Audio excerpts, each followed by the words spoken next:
Welcome to The Exam Room with your host, Dr. Rhiannon Winsor. In this podcast, we explore how value-based care is transforming healthcare for the better. From probing today's challenges to charting innovative breakthroughs, we're here to dissect what's shaping the future of patient-centered healthcare. In this episode, we're diving deeper into the CAHPS survey conversation, but this time, we're flipping the lens. What happens when patients are over-surveyed and underheard? Dr. Rhiannon Winsor is joined once again by Kimberly Gonzalez and Sam Reinhard for a real talk on survey fatigue, patient engagement, and the small tweaks that make a big difference.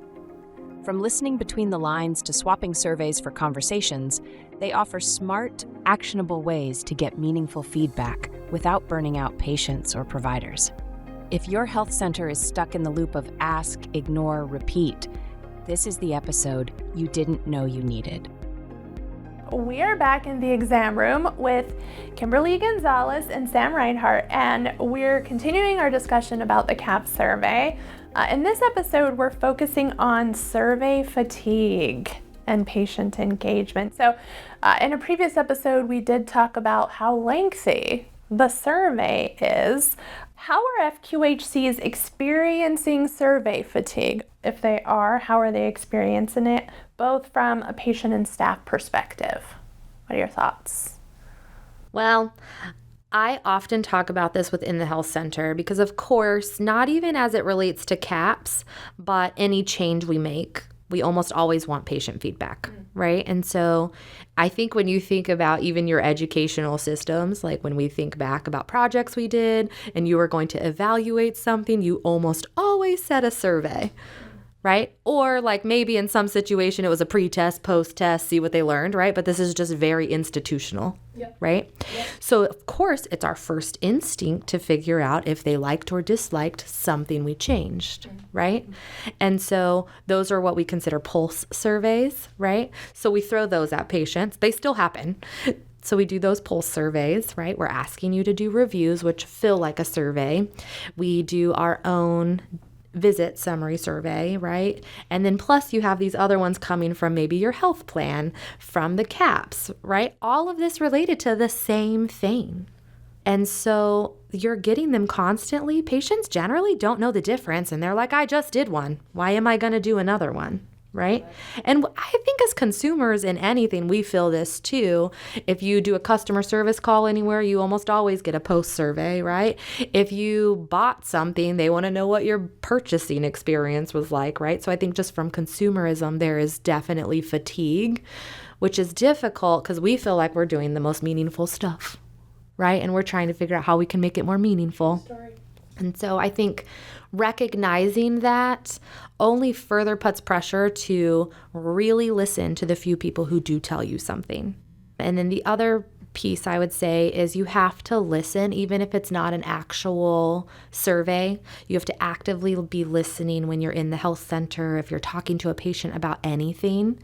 Hear what they have to say about an unrelated department or an unrelated experience to whatever you're serving, because sometimes that's the only way you're actually going to get that feedback that leads to actionables, right?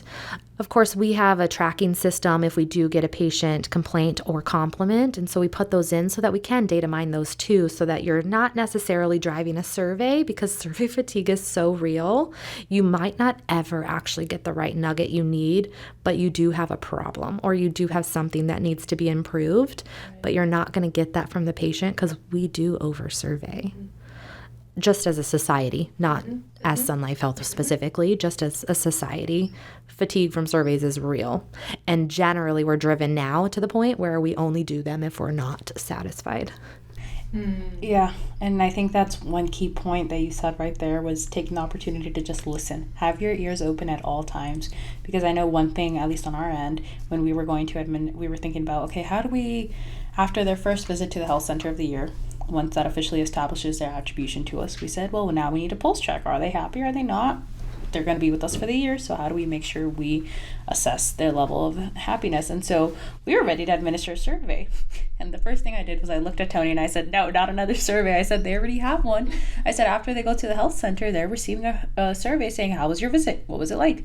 I said, so we can't then come in and ask them the same questions. I said, that's where it's better to have those communications with our existing partners and say, hey, would you be willing to share this information? We're looking after the same thing, just different lenses. And I think sometimes there is that opportunity. It's just a willingness to share and then also discuss, okay, how can we look at this together? And then if you gather some insight, share. I gather some, I'll share.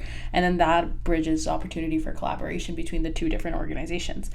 And so one thing we've had to do now is moving forward with any of our welcome to Medicare visits that happened the first time of the year, when our beneficiary engagement center outreaches, we're just having a conversation. We're trying to avoid as many questions of, on a scale of 1 to 5, how was your visit? And I think having that open-ended conversation allows for a lot of things to come out that would not have normally come out if you're using like a light hard sale. And so I think that also is something that needs to be looked upon more. Yes, it requires time and personnel, and there's a lot of investment that might need to go into it, but a lot of the time there is that return on what you're actually getting back from the patient. So I think that's an opportunity that sometimes gets missed. I think when we look at some of the feedback we get from patients, we've been kind of tossing this idea around, so it'd be very interesting to see, but it's more so I've been talking about it around the new patient, not necessarily the MSSP patients. However, two in the same, calling and just asking how their visit was. Did they have any questions about the care that they received? Because that not only gives you the nuggets you need to see where we fell short, but also probably tell them like, yeah, your referral was placed, but with your insurance, it can take 7 to 10 days to process, right? They don't know. It's healthcare. We know it, but they don't. Yeah. Like it goes right back to the systems are difficult. And so as much as they maybe think like, I haven't heard anything yet, that's a great point of education. And then it further makes them think that their provider cares because someone on that care team called and checked on them. Yeah. And completely unrelated to personal feedback, right? Yeah. And that's, I think the missed opportunity in that whole thing is the more touch points you have, the more front of mind they have you. And it doesn't matter whether it's the MA, the provider themselves, front office staff, whoever it may be, they see that as Sun Life Health calling me, Sun Life Health Cares. And that's what matters. And so a lot of the times when we've done our calls, we say, of course, hello, this is ABC Network calling on behalf of Sun Life Health. So we always tie those two organizations so it at least allows for recognition. But one thing that we've noticed is just with that, how's your day? How was your visit? Any questions? Majority of the times they do have that question. And so that allows us to then push them back to the health center if it's something specific, or other times we ourselves are able to provide the resources that maybe weren't available during their visit and reinforce that idea of there is pathways for you and this is how you get there. Let me hold your hand and make sure that you get to what you need. And in that, they feel that confidence that they then can do it themselves, or that if another question arises, they have someone there to answer it. And again, that is what we're trying to do at the end of the day, is build confidence for our beneficiaries so they feel empowered to make these decisions themselves or ask for help if they need it and know that it'll land somewhere. I think so. I think we love technology, right? But there's a lot of things that have become disconnected. Like you almost never have to talk to the patient, right? But that's the missing link a lot of times for the perception of you caring about me. When you think about your healthcare, so little of it is actually with the provider, but it's with the provider's care team. And we're talking internally with your provider, sending things back and forth. What would you like for me to communicate? Those components, right? But if someone's calling constantly and it just keeps being Dr. Estrada's nurse or I work with Dr. Estrada, like you just keep saying that, they know it's their provider that's driving it, right? And so when those perception surveys come out once a year, you know, they called me 1,000 times, right? They must care. And so it skews that perception a little bit because at the end of the day, it's just perception. It's not always the reality of, did they ask me these questions, right? Well, we know we did. We checked the box. But their perception could be different. But if you're continually calling to check on their referral status, let's say that's a really big one, right? Then they know someone in there's checking up on them and they're constantly keeping me top of mind. And I think one thing that allows also the opportunity for is to have that meaningful patient interaction. A patient may not always be willing to answer that 5-question survey, whether it takes 5 minutes, but sometimes that phone call, they'll go on and have a 30-minute conversation, and you'll get a lot from it, much more than you would have with that survey. And that opportunity and that willingness is almost always there with our patients. It's just health centers sometimes have to open up their minds to, going outside of the traditional technology. And it doesn't necessarily have to be a phone call. There's opportunities too that lie within the patient portal. A lot of our health centers have it, and a lot of patients actually are pretty tech savvy, which isn't always the assumption, especially when it comes to our Medicare patients. But there's always opportunities there in going outside of the traditional box of, let's send out a 5-question visit survey. And so I think that's always good to hear that, there's other people who have that in mind and are kind of thinking creatively with it. Yeah, from the patient perspective, I think I would, and maybe I'm just different from most people, but I would rather have a phone call. I mean, that feels more like customer service to me than you pushing out a survey link to my phone or, something of the sort, where I can really, does make me feel like, oh, they really care. They care about my care. And, if I still have concerns or questions, whatever they may be. I think sometimes we don't even think of the flip side of when we send out surveys. If they've told us 3 times, let's just say it's the same negative point and we've done nothing, are we actually listening? Right? And sometimes, I'm sure we are. Sometimes we might not be, because sometimes those complaints, they're not controllable, right? Whatever they are, it's very difficult to change that because we can't control how long it takes to get into a specialist. We're not the specialist, right? These are real things. And so their networks are their networks, and we can't control their openings. And they keep telling us we can't control that, but it also looks like it's falling on deaf ears, which isn't okay. If I at least called and you talked about that, I could say, I'm so sorry. That is very frustrating. Let me see if I could work with care coordination to see if there's any other cardiologists in your network, whatever the case may be, right? I know that they're really busy. Like, this is a real one. In Casa Grande, it takes a really long time to get a colorectal, like a colonoscopy, because there's one place, right? So then if you can't get out of town, of course you're gonna have to wait a while, right? We have no control over that. We know it though, right? And so we can attest to that for them. Right, or kind of preemptively say, like, okay, Correct, but they're going to think we maybe didn't do something because they're not. Normally the way it works, right? You send the info to the office. We are waiting on that office to call them. We call and they're like, I haven't heard anything. They're going to think we didn't do it, right? This is natural. And in all honesty, a lot of times that office maybe hasn't gotten to it yet either, right? Because they're probably just getting swamped too. And so they're thinking that no one did their job when people did. They're just running behind. Only a conversation is going to head that off, right? There's no tech that's going to do that for you. And it feels real, like we know all about what's happening, and it makes you feel in control, which is where we should be with our patients. Quick question for you that out of what you just said, how do you then have that conversation with your clinical staff or the providers themselves when it feels like the data points are out of their control? How do you make them feel accountable for this? Because at the end of the day, it does fall on the health center or the network as a whole. So how do you get that reinforcement? Yeah, I think sometimes it's communicating that to the patient, right? But we have to know. So sometimes there are things we just stumble upon, or we say, this is what's happening. When you're doing this for a patient, your communication points need to look different. Sometimes it's setting the right expectation so that they understand what could really be taking so long. Usually, I like to say it's usually like an admin land that figures something like that out. And so instead of sitting on it, communicate with the people that it's happening with so that we can maybe collectively come up with different answers or ways of communicating to the patient so they have the right expectations. Yeah, because tying back to what Rhiannon, you asked earlier was, yes, there's survey fatigue on the side of the patient, but there's also that on the side of the provider. I can only imagine what it's like to hear, you're falling short, and it's not only this, our internal survey, it's also CAHPS, it's also this, it's also that. And at the end of the day, they're saying, okay, well, 4 of them, how do we fix that? And it's really hard to kind of get that accountability aspect when it's something like within the CAHPS, there is the referral to specialists. And for FQHCs, the specialists are out of network. So that is something completely out of their control. But But I like that point that you said about sometimes it is that simple communication where the referral was made at the end of the visit and just a follow-up call or a message through the portal where it says, hey, referral was sent, it's still pending, just so you know, it may take 5 to 7 days because of your insurance type.